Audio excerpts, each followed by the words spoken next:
네, 이번 주부터 내년 나라 살림이 구체적으로 국회에서 논의되고 있습니다.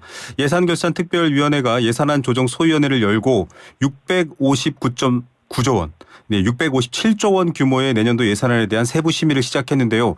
자, 한 해 우리 국가를 운영하고 또 국민들의 삶에 영향을 미칠 이 예산안 제대로 잘 짜여졌을까요? 또 국회에서 얼마나 꼼꼼하게 살펴볼까요? 이런 것들 국민의 눈과 귀를 대신해서 잘 분석해 주시는 분 저희가 연결했습니다. 좀 자세히 내년 예산안 알아보겠습니다.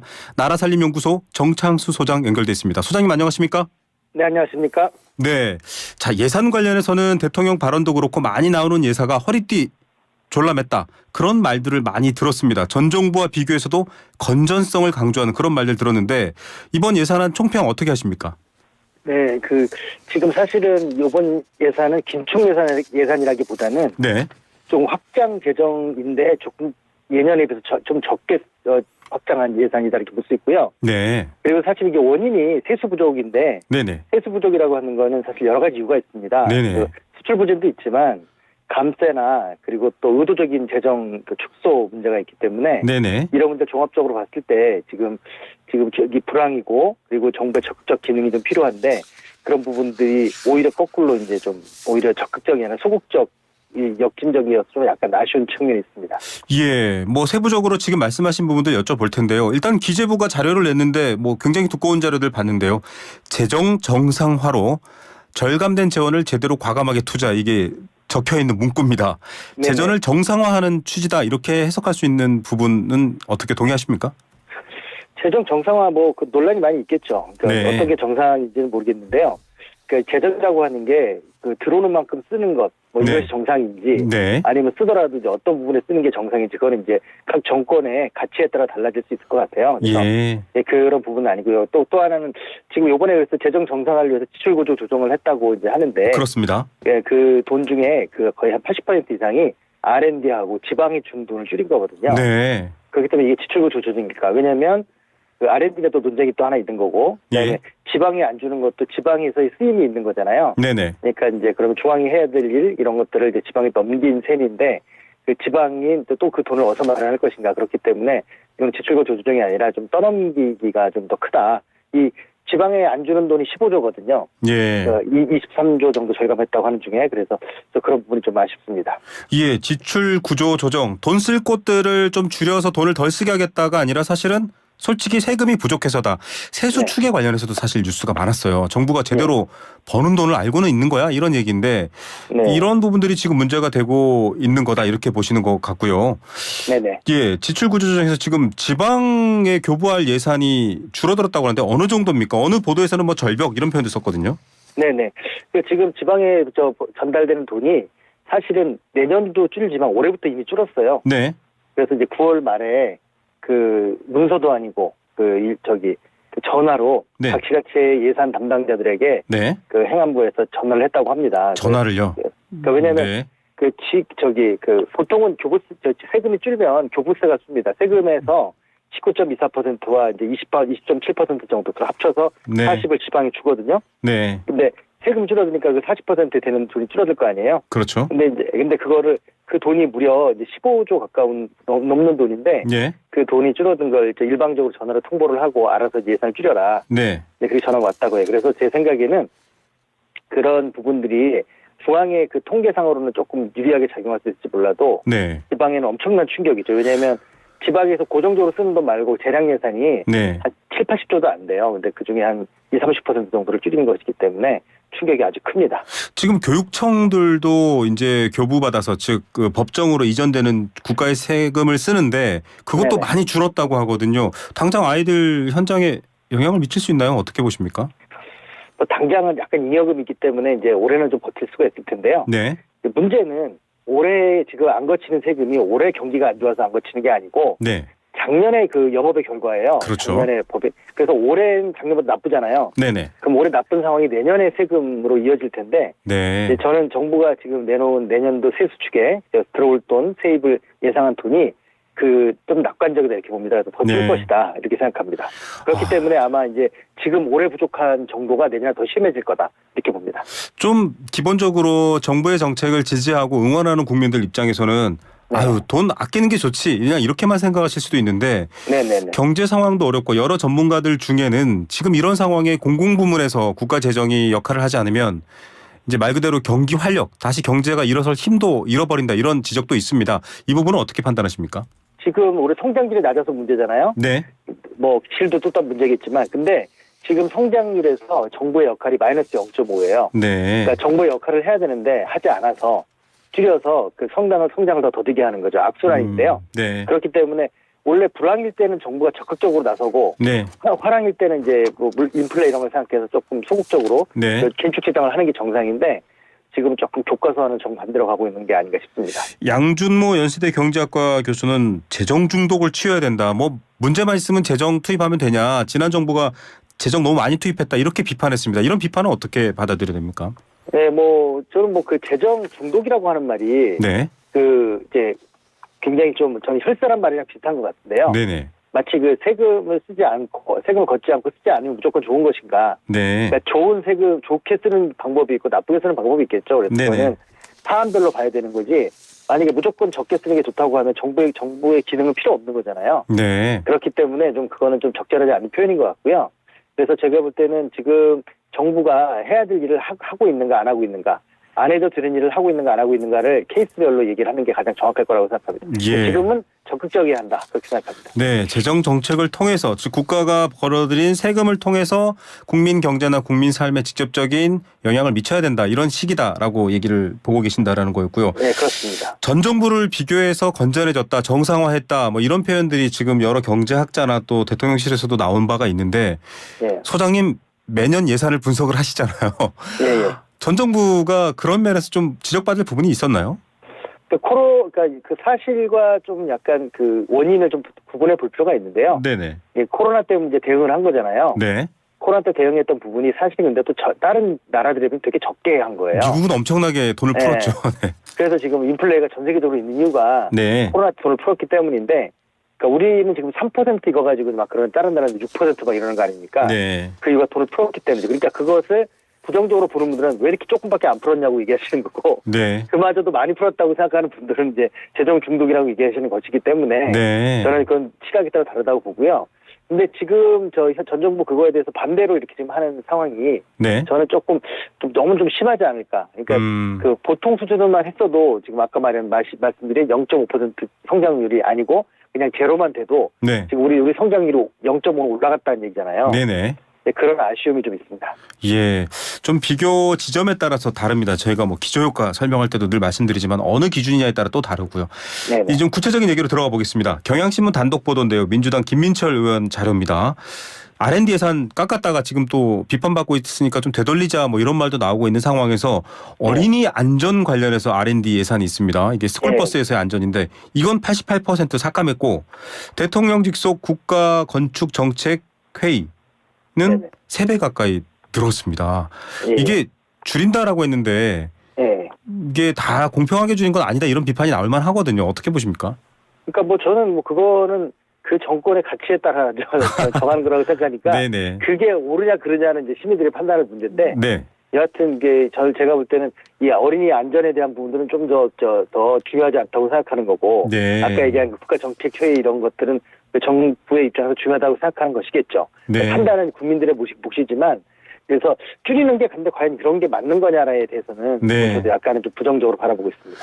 국회에서 좀 이런 걸 꼼꼼히 따져야 되는데 사실 예산안을 보면 국민들이 지금 기재부 자료를 봐도 약간 홍보 자료처럼 나와 있잖아요. 뭐 네네. 형형색색으로 다 만들어 놨기 때문에 따질 수 있는 부분이 좀 없는데 이 부분을 지금 뭐랄까요. 예산 총 지출이 656.9조 원인데 12개 12대 예산을 합치니까 661.5조 4.6조 원이 더 많아요. 이게 그러니까 뭐 전체는 뭐 부분의 합보다 크다는 건지 이게 좀 왜 이렇게 숫자가 달라지는 거죠? 이거 예산인데 무려 4.4조 6천억 원 차이가 나거든요.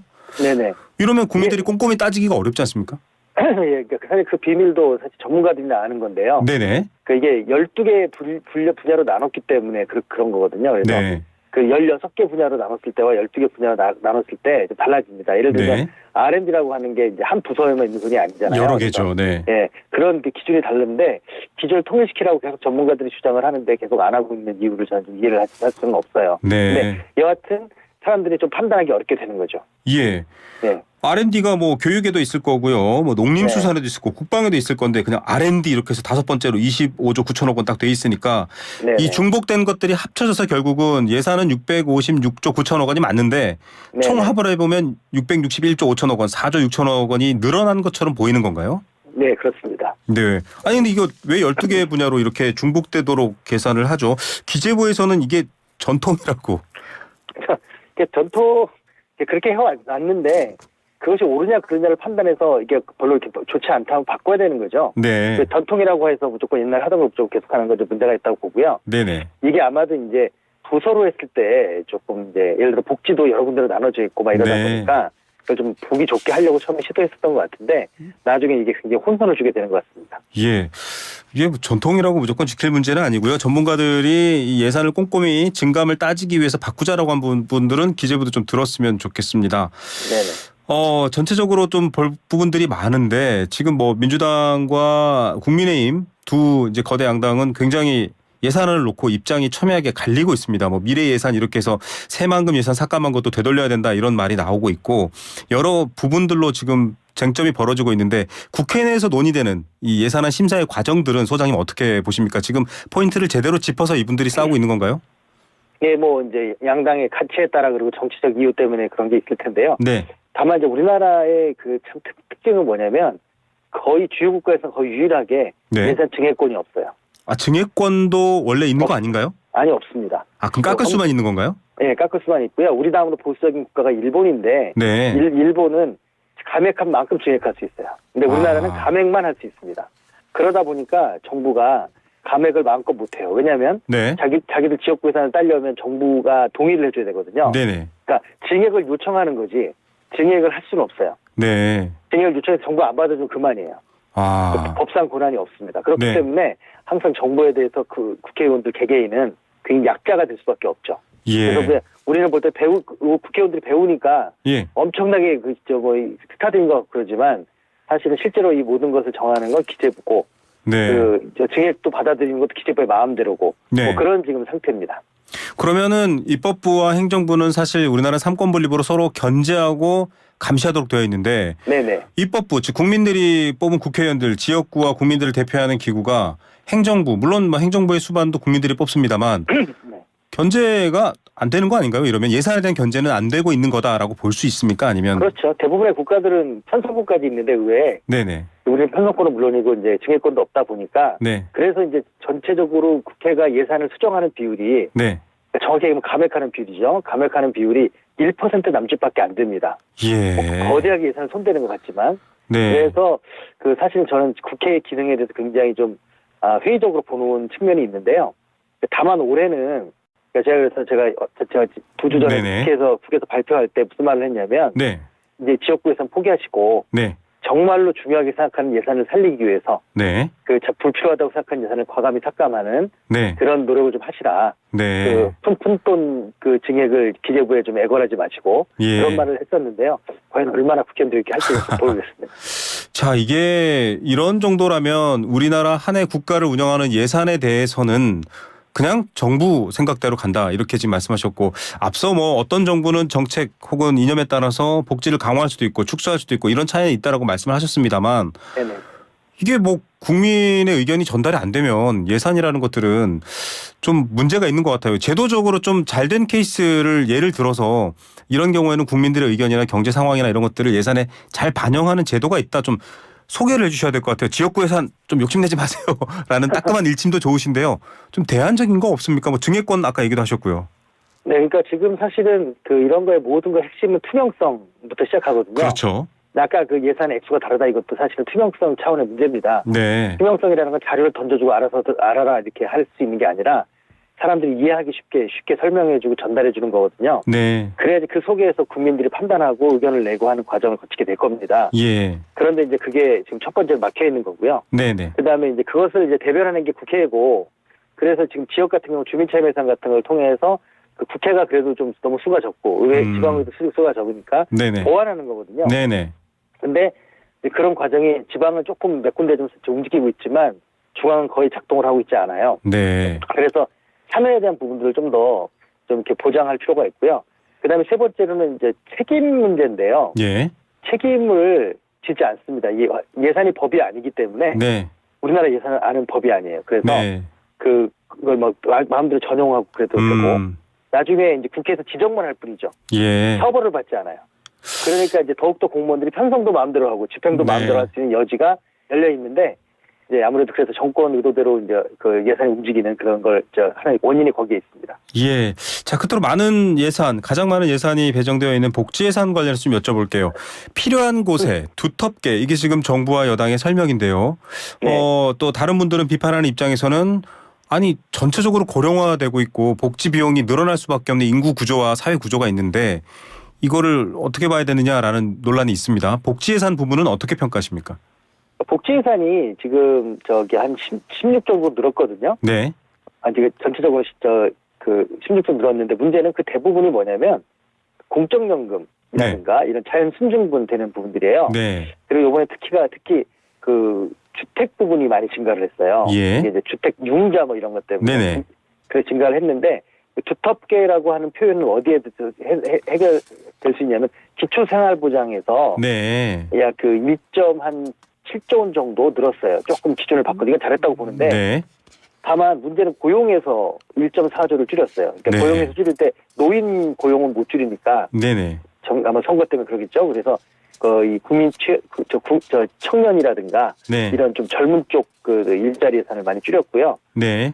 그리고 이제 그 아동수당 원래 있었으니까 아동수당 좀 확대하는 부모수당이라고 해가지고 네네. 100만 원, 50만 원 확대됐죠. 그렇기 때문에 실제로 그 늘어난 건 한 2, 3조 정도 늘어난 걸로 볼 수 있습니다. 네. 그렇기 때문에 그 R&D나 그 지방에 줄어든 23조에 비하면 턱이 없는 액수인 거고요. 예. 그래서 나머지는 제가 볼 때 순증분, 어쩔 수 없는 순증분들 때문에 늘어난 것이다 이렇게 봅니다. 순증분은 뭐 인구 구조가 노령화됨에 따라 가는 거고요. 지금 노인 기초연금도 32만 3천 원에서 33만 4천 원 네. 이렇게 내년에 올라가게 되고 이런 부분들을 말씀해 주신 건데 네.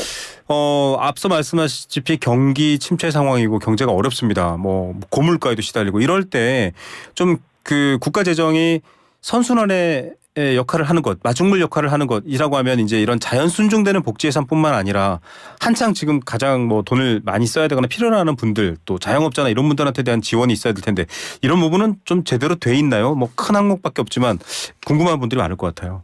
총액을 줄였기 때문에 그 몇몇 사업은 증가한 것도 있지만 전체적인 총액은 줄었습니다. 네. 그래서 아마 이제 여론이 막 이렇게 사람들 민감한 부분들은 좀 이제 어느 정도 버틴 측면이 있는데요. 그래서 네. 워낙 총액 자체가 줄었기 때문에 네. 그런 부분들이 충분하지 않다고 보고요. 문제는 아까도 말씀드렸지만 내년에 더욱더 경제가 안 좋아질 텐데 네. 그것이 이제 그 정부가 재정 지출을 소극적으로 했기 때문에 원인이 된 측면이 그래도 한 30-40% 있기 때문에 네. 그런 부분을 좀 방향을 바꾸지 않으면 네. 내년 경제는 더 나빠질 수 있다. 특히 KDI가 내년에 지금 2.4% 성장률 하고 네. 있는데 올해도 2.4를 얘기했었어요. 네. 2.3을 얘기했어요. 내렸죠. 근데 네. 결국은 1.4로 좀 줄였거든요. 예. 거의 그래서 1%나 줄어들었는데 내년 전망도 사실은 상저하고 이런 계속 그런 이제 이야기 속에서 시간이 좀 나아지겠지 하고 기다리는 거 혹시 아닐까 하는 그런 걱정과 우려를 합니다. 예, 상저하고 얘기는 계속 나오고 있고요. 성장률 1% 줄었다 그냥 아무 생각 없이 들으시면 안 되고요. 청취자 여러분. 그 성장률 1% 안에 정말 많은 일자리가 있습니다. 안 되면 정부 재정이라도 투입해서 일자리를 만들어내야 된다 이런 주장도 있는 거고요. 네네. 끝으로 그러면 좀 세금 좀 더 걷어야 되는 거 아닙니까? 이거 지금 세금 부족이 근본 원인이라고 모두에 먼저 지적해 주셨거든요. 근데 지금 저희 연구소가 추정하기로 저희 5년 동안 89조를 감액하는 것으로 네. 감세를 했거든요. 네.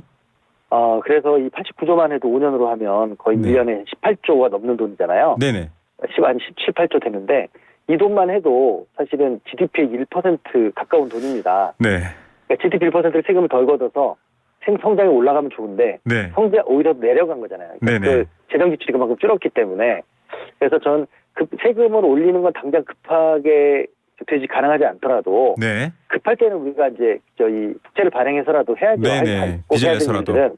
근데 이제 그것도 하지 않고 그래서 세금 줄여주고 하기 때문에 재정 적자는 더욱더 커질 거라고 좀 보여지고 그럼 경제 성장은 더 나빠지는 악순환이 반복될 것 같습니다. 네, 저희는 답을 내지 않겠습니다. 국민 여러분은 이 국가 예산안에 대해서 어떻게 답을 내겠습니까? 여러분들의 의견 주시기 바랍니다. 저희가 전달된다면 잘 전달해 드리도록 하겠습니다. 소장님 오늘 말씀 여기까지 듣겠습니다. 감사합니다. 네, 감사합니다. 나라살림연구소 정창수 소장이었습니다.